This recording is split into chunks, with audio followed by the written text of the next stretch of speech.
नमस्कार, capital TV देख रहे हैं आप। मैं हूं आपके साथ पूजा।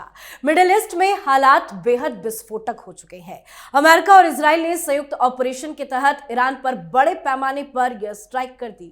अमेरिकी राष्ट्रपति डोनाल्ड ट्रंप और इजराइल के प्रधानमंत्री बेंजामिन नेतन्याहू ने इन हमलों को आत्मरक्षा बताते हुए कहा कि ईरान की परमाणु और सैनिक गतिविधियां क्षेत्र और दुनिया के लिए खतरा बन चुकी थी। हमले के कुछ घंटों के भीतर ही ईरान ने जवाबी कार्रवाई शुरू कर दी। ईरान ने इजराइल समेत 7 देशों इजराइल, यूएई, सऊदी अरब, कुवैत, जॉर्डन, कतर और बहरीन पर मिसाइल और ड्रोन हमले कर दिए। इजराइल को छोड़कर बाकी देशों में अमेरिकी सैन्य ठिकाने निशाने पर रहे। ईरान पहले ही विनाशकारी जवाब की चेतावनी दे चुका था। तो क्या अब ये युद्ध रोकना मुश्किल हो चुका है? क्या कुछ चल रहा है आपको बताएंगे। मेरे साथ जुड़े हुए हैं कैपिटल टीवी के editor in chief doctor Manish Kumar. Doctor साहब, बहुत बहुत स्वागत है आपका। धन्यवाद। इस युद्ध को आप कैसे देख रहे हैं, क्या लग रहा है? देखिए, जब प्रधानमंत्री मोदी इजराइल गए और जिस हिसाब से लौटते वक्त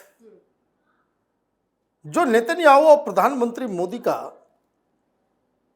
जो हग था, फेयरवेल हग, जो वो गले मिले और जिस वार्मथ के साथ और 15 सेकंड तक गले मिलते रहे, उस दिन ये तय हो गया था कि प्रधानमंत्री दिल्ली आएंगे और उधर मामला शुरू हो जाएगा।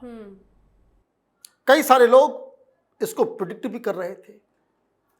मतलब ये है कि ये कोई इस तरह का वॉर नहीं है कि जैसे गाजा पे इजराइल ने हमला किया। क्या हुआ था?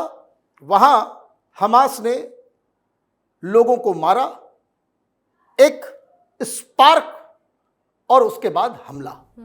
जैसे हम लोगों ने ऑपरेशन सिंदूर किया कि जैसे ही पहलगाम हुआ वो स्पार्क और हमने हमला किया। इस बार यहां कोई स्पार्क नहीं था। बातचीत चल रही थी, निगोशिएशंस चल रहे थे और युद्ध की तैयारी भी चल रही थी। यह युद्ध बाकायदा बिल्डअप किया गया है और जो रणनीतिकार बैठे हुए हैं अमेरिका में या फिर इजराइल में, दे एग्जैक्टली नो कि इस युद्ध की दिशा और दशा किस ओर जाएगी। आपने बिल्डअप कर लिया, अपने युद्ध पोतों को आप उस इलाके में आप लेकर के आ गए और आज तड़के 12:30 बजे ईरानियन टाइम के मुताबिक आपने हमला किया। कोई बता नहीं रहा। इजराइल का डिफेंस मिनिस्टर मारा गया, सवेरे ही मारा गया, पहले अटैक में मारा गया। कई सारे उसके मिलिट्री जनरल्स मारे गए। ये पिन पॉइंट तरीके से, और मोसाद ने इमीडिएटली पर्शियन लैंग्वेज में एक अपील और टेलीग्राम के जरिए कहा कि भाई ये चैनल है, मोसाद और इजराइल की लड़ाई ईरान के लोगों से नहीं है। हम वहां डेमोक्रेसी स्थापित करना चाहते हैं, इस रिजीम को हटाना चाहते हैं। वहां पे लोग खुशी से रहें, स्वतंत्र रहें, और ये जो ड्रैकोनियन कानून जो लगा हुआ है उसके खिलाफ हमारी लड़ाई है।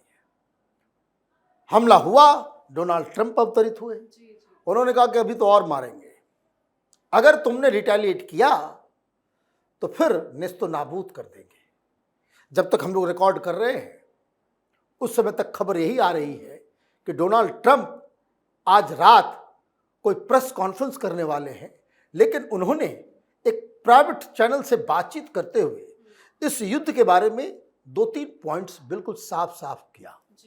एक कि वहां पे वो रिजीम चेंज करना चाहते हैं, वहां पे जनता का शासन, ये कट्टरपंथ, ये इस्लामिक लॉ, इस्लामिक रूल, वो जो शरिया का कानून जो है वो खत्म करना चाहते हैं, और उसमें जो कुछ भी होगा वो जनता, हम यहां पे राज करने के लिए नहीं आ रहे हैं, वहां पे हम रिजीम चेंज करना चाह रहे हैं। तो इस पूरे युद्ध का पर्पस और सारा कुछ आप समझ लीजिए कि क्लैरिटी है ये।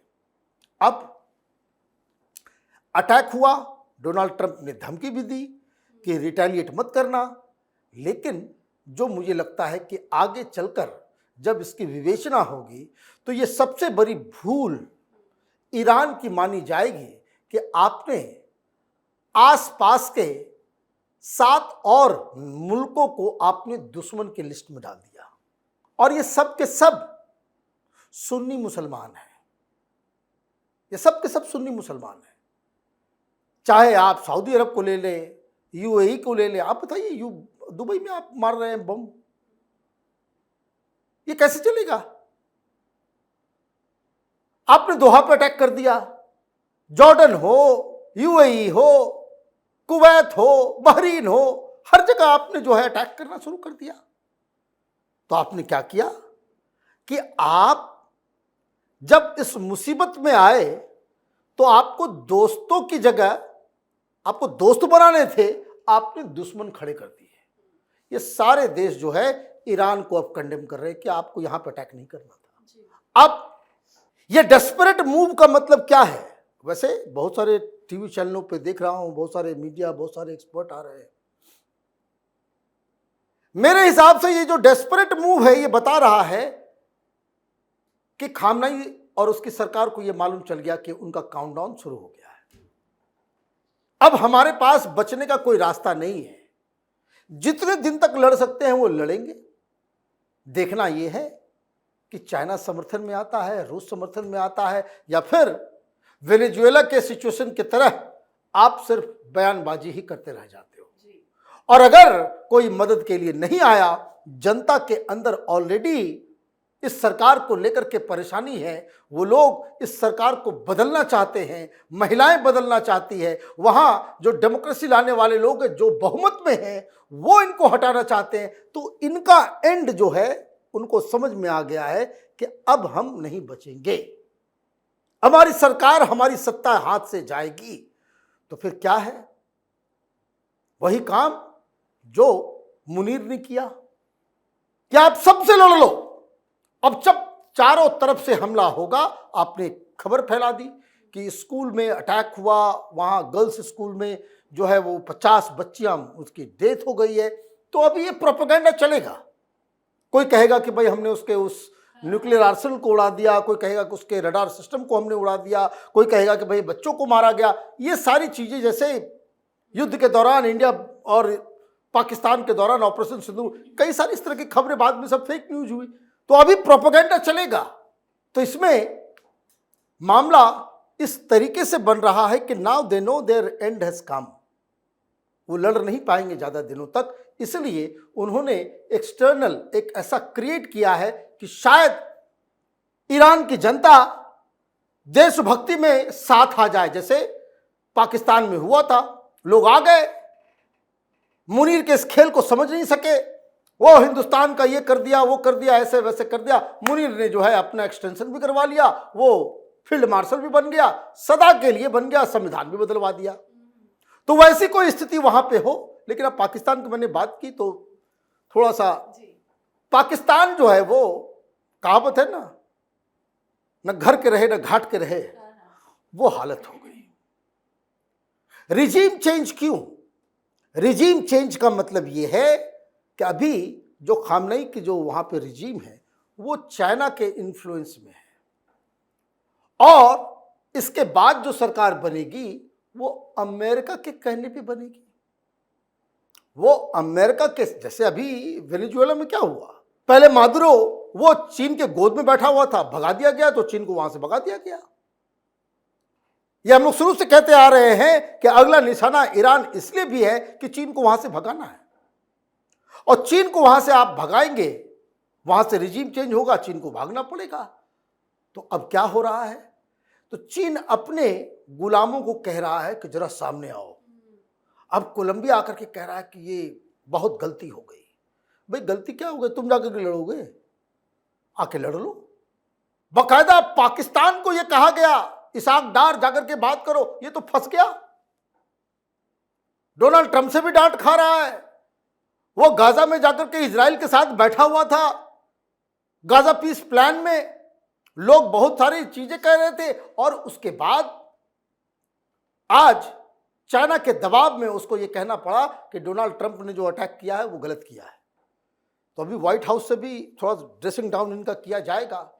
लेकिन इसके अलावा जो एक खबर जो कल से चल रही है उसको भी समझिए। निजाम सेठी उन्होंने कहा कि भाई ये ईरान लड़ रहा है, इजराइल लड़ रहा है, वो तो अलग है। ये मोदी जो वहाँ जाकर के मिल के आए हैं, ये सीधे सीधे पाकिस्तान पे खतरा मंडरा रहा है। ये ऐसे ही नहीं, अफगानिस्तान के बॉर्डर पे, मतलब पाकिस्तान के वेस्टर्न बॉर्डर के ऊपर जो लड़ाई चल रही है, आज भी अफगानिस्तान की तरफ से कहा गया कि हमने 15 चौकियों को बाकायदा कब्जा कर लिया है, एक F-16 को गिराया है और 100 से ज्यादा पाकिस्तानी सैनिकों को मारा है और कई सारे लोगों को हमने बंधक बना लिया है।